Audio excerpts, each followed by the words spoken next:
Bakit kaya dun sa kanila laging puno? Anong meron doon at maraming tao?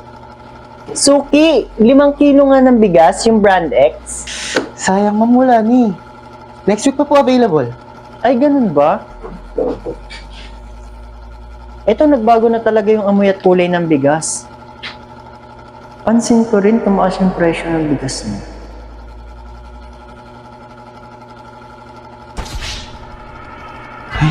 Umalis. Uy, Suki!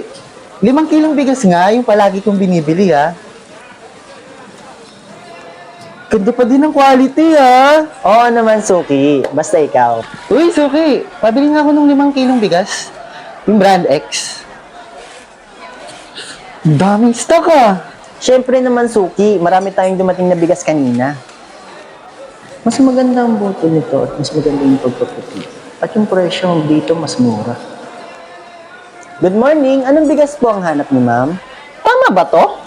Mura lang yung bigas nyo kumpara sa iba at mas maganda pa yung quality. Oo naman. Maganda kasi yung kinukuhanan ko dahil kumukuha ako kay Gasby. Kay Gasby, consistent ang quality, palaging may supply at ang presyo ang negosyo pa. Sana all maganda ang supplier. Ano to?